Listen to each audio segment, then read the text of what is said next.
Good morning friends. आज हम बात करेंगे कॉपीराइट की, जो कि हमारे इंटेलेक्चुअल प्रॉपर्टी राइट का दूसरा हिस्सा है। कॉपीराइट अपने आप में डिफाइन कर रहा है कॉपीराइट मतलब किसी चीज़ को कॉपी करने का राइट या अपने प्रोडक्ट को सिक्योर कैसे करें। ठीक है, कॉपीराइट में क्या होता है कि हम कोई भी कंटेंट, चाहे वो गाना हो, पोएम हो, सॉन्ग्स हो, लिरिक्स हो, मूवीज़ हो, आपकी बुक्स हो या आपके कार्टून कैरेक्टर्स के बुक्स हो, किसी भी प्रकार की कोई भी बुक्स हो, कोई भी लिटरेचर वर्क हो, आर्टिस्टिक वर्क हो, आप उसको, यहाँ तक आपकी कोई पेंटिंग आपने बनाई है, उसका भी आप कॉपीराइट करा सकते हैं। इसके बेनिफिट्स क्या हैं, अब हम इस चीज़ को आपको एक बहुत साधारण से एग्जांपल के साथ समझाते हैं। आपने एक ऑथर है हमारे चेतन भगत, उनकी आपने नाम सुना होगा, उनकी बुक्स आपने मार्केट में देखी होंगी। उसको हम लोग परचेज़ करते हैं, उसकी जो भी वैल्यू हो हम वो परचेज़ कर, उस शॉपकीपर को वो वैल्यू पे करते हैं और हम उससे वो बुक लेके चले जाते हैं। बट उसके पीछे का एक बैकग्राउंड हिस्सा है जो शायद आपको नहीं पता कि उससे चेतन भगत कितना कमा रहे हैं या उसका जो पब्लिशर है वो कितना कमा रहा है। वो आज मैं आपको बताता हूँ वो कैसे कमा रहे हैं इस कॉपीराइट के थ्रू। फॉर एग्जांपल, आपने एक बुक कोई चेतन भगत की परचेज़ करी जिसकी वैल्यू थी 100 रुपया। आपने 100 रुपये शॉपकीपर को दिया, आपने वो उससे बुक परचेज़ कर ली। अब जो चेतन भगत जी हैं, उन्होंने अपनी बुक को पब्लिश करने के लिए कोई XYZ पब्लिशिंग हाउस था, उसको वो पूरा कॉन्ट्रैक्ट दिया कि आप मेरी ये बुक्स पब्लिश करेंगे। वो पब्लिशर ने उनसे बुक्स का राइट ले लिया और वो बुक्स को प्रिंट करके मार्केट में पब्लिश कर दिया। अब जो वो बुक बिकेगी उससे जो एक रॉयल्टी जनरेट होगी वो हमारे चेतन भगत जी को दी जाएगी। जो कौन देगा? पब्लिशर देगा, जिसने ऑलरेडी कॉन्ट्रैक्ट कर रखा है चेतन भगत जी के साथ कि हम आपकी बुक पब्लिश करेंगे और इससे आपको certain percentage of commission, that is royalty, आपको हम ट्रांसफ़र करेंगे। ये सब चीज़ें तभी संभव हो सकती हैं दोस्तों जब आप अपने क्लाइंट की बुक्स का या उसके आर्टिस्टिक वर्क का, बुक्स का, पोएम का, पोइट्री का, कोई भी आर्टिस्टिक वर्क हो उसका कॉपीराइट करवाएंगे। ये तभी संभव है जब आप उसका कॉपीराइट करवाएं। बिना कॉपीराइट करवाए आप अपने क्लाइंट को फाइनेंशियल सिक्योरिटी नहीं दे पाएंगे। अब आपको दूसरे एक और साधारण शब्दों में समझाता हूँ। हम लोग मूवीज़ देखते हैं, मूवीज़ के अंदर तमाम सारे गाने होते हैं, उन गानों का भी कॉपीराइट होता है। जी हाँ दोस्तों, उन गानों का भी कॉपीराइट होता है। यहाँ तक कि वो जो मूवीज़ होती हैं उनका भी कॉपीराइट होता है। उस कॉपीराइट की अमाउंट को पे किए बिना हम उन गानों को रिपब्लिश नहीं कर सकते हैं। अगर फॉर एग्ज़ाम्पल अगर कोई गाना जावेद अख्तर साहब ने लिखा है तो उस गाने का कॉपीराइट सिर्फ जावेद अख्तर साहब के पास ही है। उनकी परमिशन के बिना आप वो गाना कोई दूसरा व्यक्ति ना ही पब्लिश कर सकता है, ना ही उसका कोई कॉमर्शियल यूज़ कर सकता है। अब एक चीज़ और बताता हूँ, जैसे कोई मूवी है वो साउथ में बनी है, ठीक है, बहुत सारी मूवीज़ होती हैं साउथ में बनती हैं, यहाँ आके वो हिंदी में या अदर लैंग्वेजेस में बनाई जाती हैं। तो उन मूवीज़ का पहले हम साउथ के जो भी डायरेक्टर, प्रोड्यूसर या जिसने भी मूवी प्रोड्यूस करी है उसके बाद उस मूवी का कॉपीराइट होता है।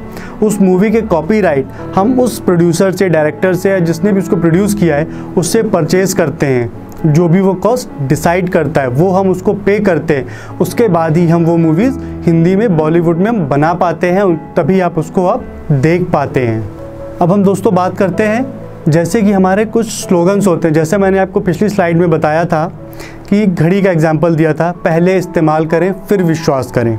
अगर आप अपने क्लाइंट का फाइनेंशियल सिक्योरिटी चाहते हैं, जैसे चलिए मैं आपको एक दूसरा एग्जांपल देता हूं।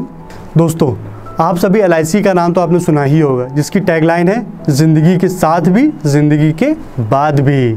इन तरीक़ों की सब लाइनों को हम अपने कॉपीराइट के फॉर्म में रजिस्टर करा सकते हैं, जो हमारे क्लाइंट को उसके फ्यूचर में उसकी तमाम आने वाली परेशानियों से बचा सकती है, हमारे व्यापार को एक नई दिशा दे सकती है, नई ऊंचाइयां दे सकती है, और साथ ही साथ दोस्तों आपको भी एक इन मॉनेटरी टर्म्स में आपको एक सुखद और सुरक्षित भविष्य देगी आपके क्लाइंट की तरफ से।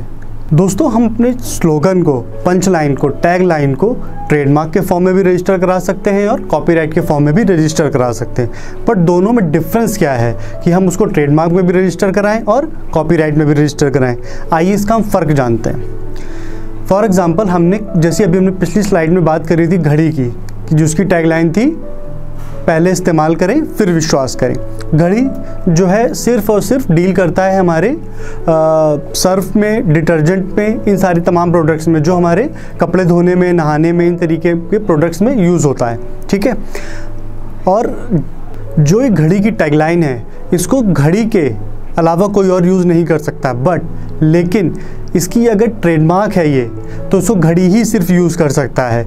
लेकिन अगर इसको कोई दूसरी सेक्टर का बिजनेस करने वाला हो, चाहे वो मोटरसाइकिल बनाता हो, या वो फार्मा सेक्टर में दवाइयाँ बनाता हो, या एजुकेशन फील्ड में शिक्षा प्रदान करता हो, वो इस लाइन को यूज़ कर सकता है, अगर हमने उसका सिर्फ और सिर्फ ट्रेडमार्क कराया है। अगर घड़ी अपने इस पंच लाइन का, इस टैग लाइन का कॉपीराइट करा लेगा, तो इसको कोई भी व्यक्ति किसी भी फील्ड में बिजनेस करने वाला हो, इसको यूज़ नहीं कर पाएगा। यही मेन डिफरेंस है हमारे कॉपीराइट और ट्रेडमार्क में। दोस्तों, अब हम बात करते हैं कॉपीराइट कौन करा सकता है। दोस्तों, अब हम ट्रेडमार्क और कॉपीराइट में जो बेसिक डिफरेंस है उसको जानने समझने की कोशिश करते हैं। जैसा कि आपने मेरी पिछली स्लाइड में मैंने आपको बताया था ट्रेडमार्क क्या होता है, मैं आपको बताता हूँ। ट्रेडमार्क हमारे बिजनेस की आइडेंटिटी को सिक्योर करता है, हमारे व्यापार के नाम को सिक्योर करता है, हमारे व्यापारिक चिन्ह को सिक्योर करता है, हमारे व्यापार में जो हम मार्क यूज़ करते हैं उसको सिक्योर करता है। कॉपीराइट हमारे जो हमने आर्टिस्टिक वर्क यूज़ किया है, जो हमने कंटेंट लिखा है, जो हमने पोएम्स लिखी हैं, जो हमारे स्लोगन्स हैं, उनको सुरक्षित करता है, उनको कॉपी होने से बचाता है, उनका डुप्लीकेसी होने से बचाता है। अब दोस्तों, बारी आती है, हम समझने की कोशिश करते हैं कि कॉपीराइट कौन करा सकता है। कॉपीराइट एक ऐसा व्यक्ति जिसने पोएम लिखी हो, जिसने कोई बुक लिखी हो, जिसने कोई स्लोगन लिखा हो, जिसने कोई मूवी प्रोड्यूस करी हो, जिसने कोई सॉन्ग लिखा हो, जिसने कोई भी आर्टिस्टिक या लिटरेचर वर्क लिखा हो, वो इसको करा सकता है। चाहे वो इंडिविजुअल हो, चाहे वो कंपनी हो, चाहे वो पार्टनर हो, चाहे वो लिमिटेड लायबिलिटी पार्टनरशिप हो, यानी कि कोई भी व्यक्ति इसको करा सकता है। टेन्योर, अब हम बात करते हैं इसकी समयावधि कितनी है, ये कॉपीराइट कितने समय तक के लिए वैलिड रहता है। कॉपीराइट तब तक वैलिड रहता है जब तक उसका ओनर जिंदा रहता है। ये कॉपीराइट उसके ओनर की लाइफ टाइम तक के लिए मिलता है, और उसके बाद उसके जो लीगल हाइट्स हैं, जो उसके उत्तराधिकारी हैं, उनकी ज़िंदगी के 70 साल तक अवेलेबल रहता है। दोस्तों, अब आपको इससे समझ में आएगा कि कॉपीराइट कितना इम्पॉर्टेंट है। अगर आपका कोई क्लाइंट कोई गाने लिखता है, कोई बुक लिखता है, चाहे वो कॉम्पिटिटिव एग्ज़ाम की बुक लिखता हो या एजुकेशन फील्ड की बुक लिखता हो, किसी भी प्रकार की वो बुक लिखता हो, मूवीज़ बनाता हो, सॉन्ग्स लिखता हो, पोएम्स लिखता हो, कार्टून स्केचेस बनाता हो, वो सोचिए अपने कितना बड़ी एक एसेट क्रिएट कर रहा है, जो शायद उसको नहीं पता कि अगर आज वो कॉपीराइट करा लेगा तो उससे उसको और उसके आगे आने वाली जनरेशन को कितना फ़ायदा होगा। दोस्तों, मैं आशा करता हूँ आपको ये कॉपीराइट का टॉपिक समझ में आया होगा, और आपसे आप अपने आप को और अपने क्लाइंट को पूरी तरह सेटिस्फाइड करेंगे और उनकी और अपनी फाइनेंशियल सिक्योरिटी को प्रमोट करेंगे। Thank you.